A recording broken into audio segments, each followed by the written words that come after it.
How's it going, everyone? My name is Mr. Boss for the win, as you guys already know that, and this is going to be another episode of some Black Ops 2 news and information. Now, today I'm going to be playing some World at War. Now, I'm doing this on purpose because I know Black Ops can be a little monotonous to look at, and this video and the next video will be World at War gameplays. Hopefully that spices some things up, and then we'll be back to some good old Black Ops, what everyone's going to be interested in. And in the next few months, Black Ops 2, obviously, that's going to be really exciting, guys. I'm really looking forward to that. But anyways, this game I only get, I think, like 25 or 26 or 27 kills. Sorry to spoil it. My very first game back, but if you remember in World at War, you only get 2 lethal kill streaks. One of them only works really well, the dogs. But my next game, I do get 75% of the kills in a TDM. So look forward to that. It's going to be fun. But today we're going to be talking about some zombies. Now, you might know already a little bit about this information. I might be a little slow on the zombies train. But remember, I tend to focus on multiplayer and campaign. Zombies guys are meant to focus on zombies. They do it a little better than I do. But occasionally, I do want to touch up on it just because I do think it is important. Alright, I'm going to be looking at a few facts today. And like I said, you might know some of these already. And you can basically find this article on charlieintel.com. And what it's basically about is, zombies and everything about them.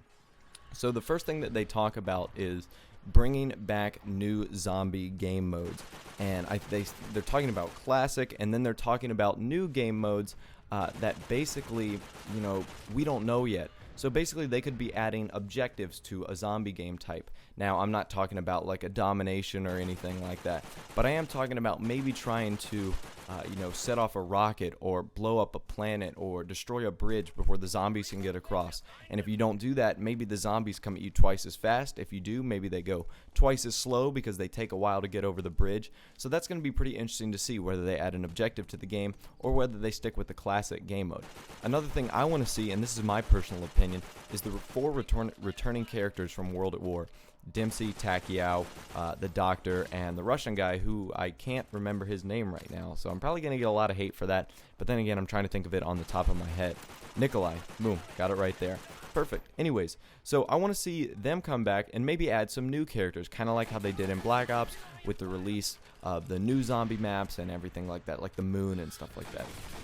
Okay, so the next thing we talk about is Mark Lamia, and he basically says zombie fans want bigger maps. So we're going to include bigger maps that have more interesting things to do inside and outside, and maybe make multiple levels. So probably my favorite zombie map of all time has to be Deriz from World at War. Now, I like that because it had that combined outdoors and indoors feel of the teleporters, and it made you have an objective. Get the 3 teleporters, get the pack-a-punch, survive as long as you can. Now, I felt that map was a big enough size where you could explore, but it wasn't overwhelmingly huge that I was going to be lost. It still had that small feel to it. Now, I do feel that Night of the Dead, the very first zombies map, was a little bit too small, which is understandable, their very first map. And I didn't like the Asylum as well because I felt like I was trapped in and didn't have anywhere to go, making it a little more difficult on the zombies and a little bit more difficult on me when I was backed into a corner, which I didn't really enjoy. Okay, so we're also talking about a new multiplayer engine for zombies. Maybe that's the way the zombies function, or maybe that's the way your gun shoots everything, you interact with objects on the zombie map, which I think is going to be fun. So like I said, yep, classic game mode and new game modes. Alright, here's where things get pretty interesting. Zombies can be played with up to 8 people.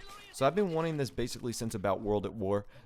Because honestly, zombies is 20 times more fun when you have more people in your party. Because you can hang out, you can talk, you can, work together. I'm going to go set off these teleporters. You stay here and check on these zombies. I'm going to do this. You guard that window. I'll guard that window. Everything. It makes it a little more easier and it's a lot more fun.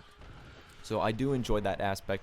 Plus, since Xbox Live Party has 8 people, you might as well allow 8 people to do in your zombies.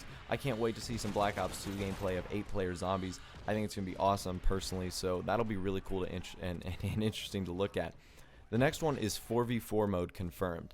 Now, I don't really know what this means, if it's going to be Team 1 versus Team 2, and there's a score, and after every round, it's Team 1 has 700 points, Team 2 has 400 points, Team 1 wins.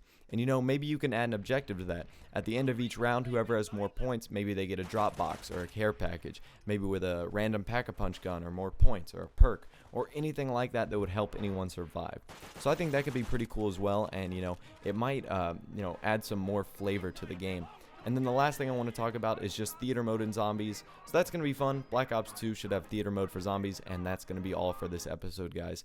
Anyways, I hope you guys have had a great time watching this video, I guess. And other than that, I will talk to you later. Have a nice day, and I will see you in the next video.